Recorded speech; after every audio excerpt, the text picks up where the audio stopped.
Halo nakama, apa kabarnya? Berjumpa lagi dengan saya di channel Deddy Kurniawan. Pada kesempatan kali ini, saya akan membahas 3 senjata kuno yang ada di One Piece. Seperti sama-sama kita ketahui, 3 senjata kuno itu adalah Uranus, Poseidon, dan Pluton. Dari 3 senjata kuno tersebut, baru Poseidon yang diperlihatkan penampakannya. Poseidon adalah seorang putri duyung yang mampu mengendalikan para monster laut. Sedangkan Pluton walau belum jelas penampakannya, tapi sudah diketahui bahwa Pluton itu adalah kapal laut besar yang mampu menghancurkan sebuah pulau dengan sekali tembakan. Sedangkan untuk Uranus, informasi yang didapat mengenainya belum jelas. Ada satu momen menarik, yaitu ketika Imu Sama merusak foto 3 orang yang dianggap merupakan ancaman besar bagi kekuasaannya. Ketiga orang itu adalah Luffy, Kurohige, dan Shirahoshi. Shirahoshi jelas dia ditakuti karena dia merupakan reinkarnasi dari Dewa Poseidon. Sedangkan Luffy dan Kurohige adalah 2 sosok bajak laut bermargadi yang merupakan musuh alami dari kaum naga langit yang saat ini menguasai pemerintahan dunia.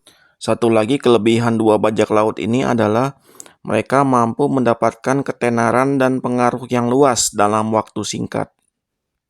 Untuk Luffy, kenapa dia dianggap salah satu ancaman besar bagi Imu Sama akhirnya terjawab di Aquano. Buah iblis Luffy dulunya adalah buah iblis yang dijaga sangat ketat oleh pemerintahan dunia sebelum dicuri oleh Shanks. Misteri buah iblis Luffy pun terungkap. Gomu Gomu no Mi bukanlah nama sebenarnya dari buah iblis ini. Nama sebenarnya buah iblis ini adalah Hito Hito no Mi, yang merupakan perwujudan dari Sun God Nika. Yang paling ditakutkan dari buah iblis ini adalah kekuatannya ketika terjadi awakening. Dan awakening yang ditakutkan itu akhirnya benar-benar terjadi ketika Luffy sedang menghadapi Kaido. Akibat terjadinya awakening buah iblis ini, Kaido yang disebut sebagai makhluk terkuat di dunia pun kalah. Dan kekalahan Kaido itu juga merupakan pukulan telak bagi pemerintahan dunia. Karena cepat atau lambat pengguna buah iblis ini akan menghadapi mereka. Akhirnya kita pun mengetahui kenapa Luffy menjadi salah satu dari 3 orang yang diwaspadai Imu Sama. Lalu bagaimana dengan Kurohige? Poin penting apakah yang menyebabkan Kurohige menjadi fokus kewaspadaan Imu Sama? Apakah sebenarnya buah iblis Kurohige merupakan buah iblis Hito Hito no Mi model dewa seperti milik Luffy yang ditakuti ketika awakening? Untuk menjawab hal tersebut, mari kita telusuri clue-clue yang sudah diberikan oleh Oda. Clue yang Oda berikan pertama kali untuk buah Yami Yami no Mi ini adalah buah ini mempunyai sifat untuk mengendalikan unsur kegelapan.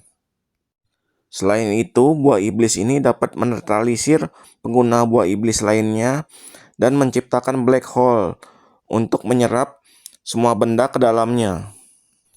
Bisa dikatakan Kurohige ini adalah personifikasi dari kegelapan. Selain itu, clue Oda lainnya adalah masa kecil Kurohige yang suram dan pahit.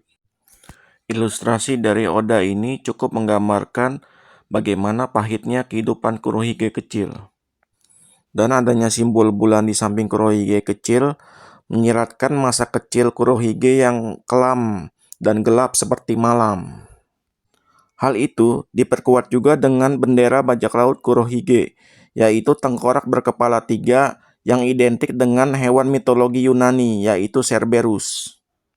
Dan ini yang paling penting diketahui, yaitu Cerberus adalah hewan peliharaan milik Dewa Hades atau Dewa Kegelapan atau Dewa Underworld. Dan nama lain Hades adalah Dewa Pluto. Dengar nama Pluto, jadi ingat senjata kuno Pluton ya. Nah kan, ada kecocokan antara Kurohige dengan senjata kuno Pluton. Apakah buah iblis dari Kurohige ini yang dapat mengaktifasi Pluton? Untuk mengetahui hubungan Pluton dan Kurohige, ada satu hal menarik yang saya dapat ketika membaca kisah original bajak laut Blackbird. Berbicara tentang Blackbird, mau tidak mau kita harus juga membicarakan tentang kapal bajak lautnya yang terkenal, yaitu Queen and Revenge. Di dalam kisah bajak laut Blackbird, Blackbird dan Queen and Revenge adalah satu paket yang saling melengkapi dan tidak terpisahkan. Queen and Revenge adalah faktor utama kenapa Blackbird bisa berjaya di lautan, terutama Kepulauan Karibia selama kurang lebih 2 tahun. Yang perlu diketahui adalah Queen and Revenge adalah kapal laut yang terhebat pada masanya. Kapal laut dengan 3 tiang yang dilengkapi dengan 40 meriam. Apakah Pluton terinspirasi dari kapal Queen and Revenge ini? Hanya Oda yang mampu menjawabnya. Jika Kurohige dianggap ancaman bagi Musama karena dia memiliki koneksi dengan Pluton, maka terjawablah sudah mengapa Musama merusak foto 3 orang ini. Shirahoshi itu Poseidon, Kurohige memiliki hubungan dengan Pluton. Semestinya Luffy memiliki hubungan dong dengan Uranus. Jika nama 3 senjata kuno di One Piece didasarkan pada 3 dewa utama mitologi Yunani, seharusnya bukan Uranus tapi Zeus. Karena Zeus dewa tertinggi dari 3 dewa tersebut. Di sini saya menganalisa kenapa Oda menamakan senjata kuno tersebut Uranus, karena pada dasarnya Zeus dan Uranus berada pada posisi dewa yang sama, yaitu dewa langit. Tetapi Uranus dewa yang muncul lebih awal daripada Zeus. Dan kalau kita cermati wujud Luffy dalam mode Sun God Nika, ternyata sangat mirip dengan Zeus, berambut putih, berpakaian putih, dan memegang petir. Jadi untuk sosok Luffy ini, Oda menggabungkan berbagai unsur dari beberapa mitologi yang berada dalam posisi yang sama. Nama Sun God yang berasal dari dewa tertinggi Jepang, Amaterasu. Wujudnya yang terinspirasi dari Zeus, dewa tertinggi Yunani. Dan Uranus yang merupakan senjata kuno diambil dari nama dewa awal mitologi Yunani. Sekarang yang jadi pertanyaan, apa sih hubungan konkret antara Luffy dengan Uranus yang merupakan senjata kuno? Di sini saya mencoba menggunakan teori yang dikembangkan oleh pakar One Piece mengenai topi besar yang ada di Merijoa. Saya sependapat dengan teori yang mengatakan bahwa topi besar yang ada di Merijoa itu adalah Uranus. Ini didasarkan pada dewa Uranus yang mendapat julukan sebagai bapaknya para raksasa. Uranus dalam mitologi Yunani sendiri adalah penguasa awal dunia dan juga sebagai dewa langit. Uranus sebagai dewa langit dan bapaknya para raksasa inilah yang kita dapat tarik koneksi ke senjata kuno Uranus ini.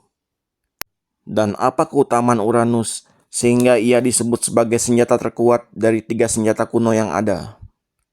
Ada satu kata kunci untuk menggambarkan senjata Uranus ini, yaitu raksasa. Ini kata kunci untuk menyebut senjata kuno ini.